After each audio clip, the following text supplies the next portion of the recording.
Avant d'investir à Bali, regarde bien cette vidéo jusqu'à la fin, ça t'évitera sûrement des problèmes. Bonjour à tous, moi c'est Guillaume, je suis investisseur immobilier depuis plus de 10 ans et dans cette vidéo, on va évoquer les 10 erreurs majeures à éviter quand on envisage d'investir à Bali. C'est parti. Erreur numéro 1, croire qu'on peut acheter en pleine propriété. À Bali, tu n'es pas propriétaire à vie. Les étrangers ne peuvent pas acheter en pleine propriété, c'est réservé uniquement aux Indonésiens. La seule solution, c'est de créer une société, ça s'appelle une PTPMA et c'est un peu l'équivalent du SCI en France. Alors bien sûr, ça engage des frais de création de société et ça implique aussi de tenir une comptabilité. Dans 80% des cas, les investisseurs choisissent le leasehold, c'est-à-dire un droit d'usage du terrain ou d'une villa pour une durée déterminée en moyenne entre 25 et 30 ans. Erreur numéro 2, ignorer la dépréciation automatique du leasehold. Ici, c'est une erreur de penser que ton bien, il va prendre de la valeur avec le temps. On n'est pas en France, ici, c'est pas le cas. Ici, si tu construis sur un terrain leasehold, ton bien, il se déprécie automatiquement avec le temps, année après année. Moi, par exemple, mes villas, elles sont à Tumbak Bayou. J'ai prévu de les vendre avec un lease de 30 années chacune. Si demain, je change de stratégie, je décide de les louer 10 ans, je pourrais jamais espérer les vendre au prix que j'ai annoncé. D'ailleurs, si tu n'as pas vu ma vidéo dans laquelle je parle de tous mes chiffres, je t'invite à cliquer sur le lien et tu pourras voir exactement ce que je suis en train de faire ici. Erreur numéro 3, acheter un terrain sans vérifier sa légalité. C'est peut-être, je pense, la pire erreur que tu puisses faire à Bali. Tu trouves un terrain, il te plaît, tu te projettes, tu payes et tu te rends compte que un peu trop tard, il y a une couille en fait. Ici, il est pas rare d'entendre des anecdotes de fou. Parmi les cas de figure les plus connus, tu as un terrain par exemple qui a été acheté sur une zone verte alors que c'est interdit à la construction. Tu peux aussi avoir un certificat de propriété qui est flou, qui est pas bon ou qui fait l'objet d'un litige. Tu peux aussi avoir le cas de figure comme quoi le terrain en fait il appartient à plusieurs propriétaires mais tous n'ont pas donné leur accord pour vendre. Et tu as aussi un cas de figure qui est très connu qui est l'hypothèque. Ici parfois les Indonésiens ils se servent de leur propriété terrienne pour acheter à crédit. C'est-à-dire qu'ils mettent leur terrain en hypothèque auprès de la banque pour pouvoir s'acheter un scooter, une voiture, etc. Et si le notaire n'a pas vu qu'il y avait une hypothèque, que l'Indonésien ne rembourse pas son crédit, tu peux avoir la banque qui vient, qui se pointe et qui récupère ton terrain. Autre cas de figure, tu peux aussi avoir un terrain qui est enclavé ou du moins qui a un accès via une servitude et aussi un terrain qui a en fait déjà été loué ou déjà été vendu. Ça arrive. Ça, ce sont des cas de figure réels. Et si tu le découvres trop tard, tu peux vraiment y laisser des plumes. Bref, mon conseil, c'est ne fais jamais confiance à une simple promesse ou à des photos. Demande toujours à avoir le land certificate, à vérifier le zoning et à faire ce qu'on appelle les due diligence. Et surtout, ne paie rien tant que tu n'as pas la certitude que tout est clean juridiquement. On passe à l'erreur numéro 4. Attention au terrain avec vue. La fameuse vue rizière. Tu vois une villa ou un terrain avec une vue magnifique, vue sur les rizières, tu te dis j'achète. Sauf que en réalité, personne ne te dit que c'est garanti à vie. Les rizières ici, elles ne sont pas protégées par la loi. Ce sont des terrains comme les autres. Les terrains peuvent être vendus et construits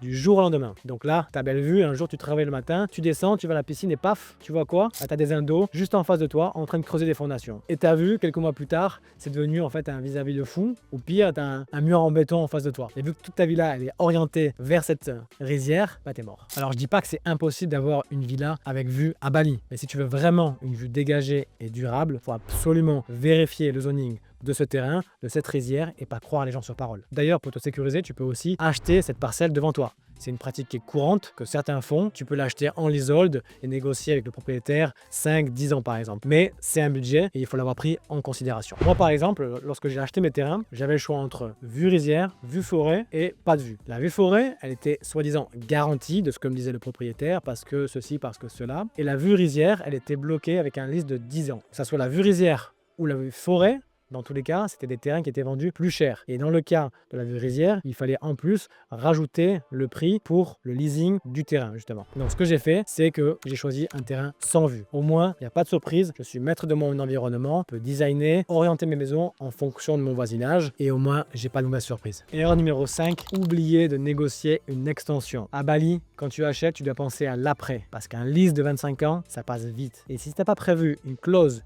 d'extension dans ton contrat, le jour où tu veux vendre, selon combien d'années il te reste, tu peux galérer. L'extension, elle n'est pas automatique. Ce qu'il faut faire, c'est négocier dès le départ une option d'extension, du genre 25 plus 25, 30 ans plus 20 ans, peu importe. Le but, c'est de verrouiller cette possibilité et ensuite, cette extension, si elle figure dans le contrat, tu peux décider au cours de ton lease de l'activer ou pas. Mais avoir une extension, c'est aussi un argument à faire valoir lors de la future revente de ton bien. Ça rassure les acheteurs. L'idéal, c'est même que son prix soit déjà fixé dans le contrat. Par exemple, une extension, je dis n'importe quoi, de 20 ans à 14 millions par art. Ça, c'est un cas de figure idéal. Mais si tu n'arrives pas à négocier ça, c'est pas grave, ne t'inquiète pas, le propriétaire indonésien ne pourra pas non plus faire ce qu'il veut et te demander un prix délirant. Lorsque tu voudras déclencher l'extension, le prix sera la moyenne de 3 estimations. Il y aura le notaire, le vendeur et toi-même. Tous les trois, chacun, vous faites venir un agent immobilier qui se déplace sur le terrain et qui donne son prix. Et à la fin, on fait la moyenne des 3. Erreur numéro 6, faire confiance à n'importe quel développeur à Bali. Tous les développeurs ne se valent pas et il faut se méfier de ceux qui te proposent des prix trop alléchants. Alors oui, sur les 3D, ça rend toujours bien,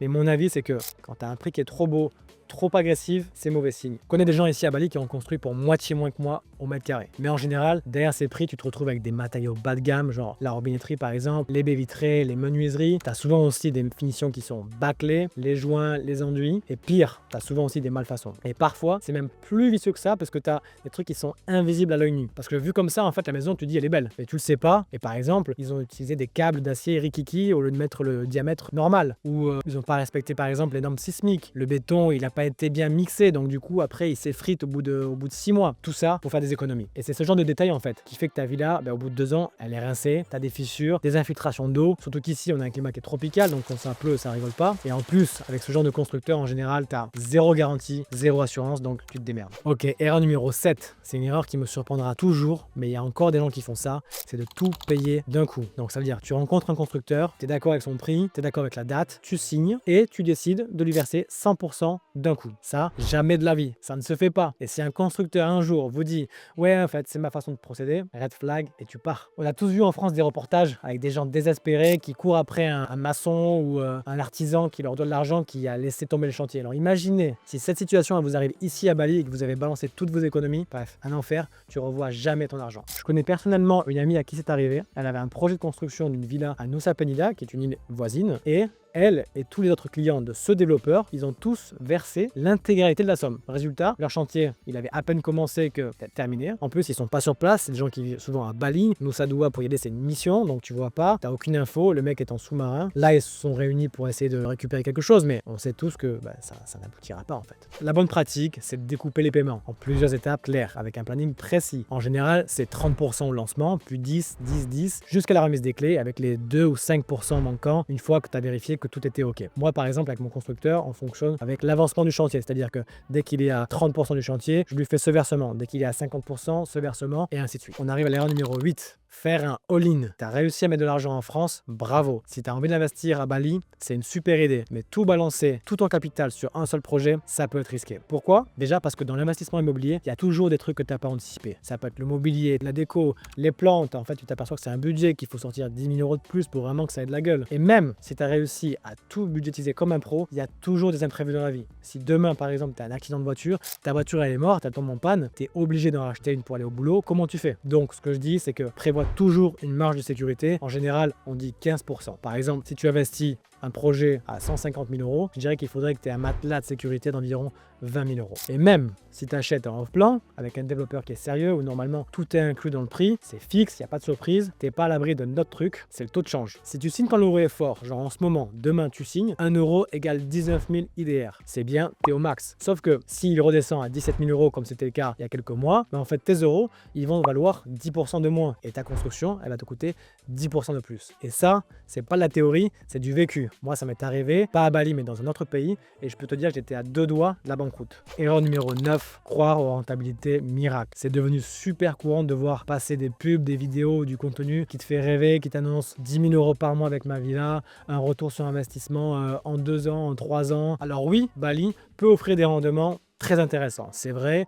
je le dis moi-même, faire 12-15% net ici, c'est faisable. Bien sûr que certains performent beaucoup plus, mais c'est pas si facile que ça et ça veut pas dire que toi, tu vas atteindre ce rendement. Et attention, certains chiffres qu'on te montre sont ultra gonflés, on te balance des revenus bruts Airbnb sans te parler des charges, de l'entretien, du management, etc. On te montre les meilleurs mois, c'est-à-dire la haute saison, juillet-août, où vraiment là le tourisme il est au summum. Ensuite, la vérité c'est que la rentabilité, elle dépend d'un milliard de facteurs, de l'emplacement, à quelle époque tu as acheté, du design de ta villa, de la qualité des prestations, combien tu as de chambres, etc. De qui gère la conciergerie, est-ce qu'elle est forte, est-ce qu'elle n'est pas forte. Bref, je te conseille de prendre tous ces chiffres avec des pincettes, reste lucide, prudent quand tu fais ton prévisionnel. Base-toi sur des chiffres réalistes. Vérifie toi-même sur Airbnb ce que font les villas comparables à la tienne. On arrive à la dernière erreur, erreur numéro 10, vouloir investir sans se faire accompagner par des pros fiables. Bali, vous l'avez compris, c'est un marché qui est très spécifique, bien loin de ce que tu connais en France. On l'a vu sur cette chaîne, les choses elles fonctionnent différemment, les codes, les lois, tu as des pièges. Ça parle à moitié indo, ça parle à moitié anglais et tu as vite fait d'entendre tout et son contraire. Donc c'est super important d'être bien entouré, bien renseigné bien sûr, pour ne pas faire d'erreurs qui pourraient te coûter très cher. Donc mon conseil, c'est de ne pas se lancer tout seul, surtout si tu fais ça à distance. Voilà, c'est la fin de cette vidéo. C'était bien sûr pas une liste exhaustive, il est possible de faire d'autres erreurs que je n'ai pas listées, mais le but c'était vraiment de te faire comprendre que tout n'est pas tout rose ici à Bali, donc il faut en avoir conscience. J'espère que cette vidéo elle t'a plu, que ça t'a aidé, et si tu vas plus clair, mets-moi un like, et si tu veux investir à Bali sans stress, en évitant tous ces pièges, clique sur le lien en description pour me contacter. Ciao!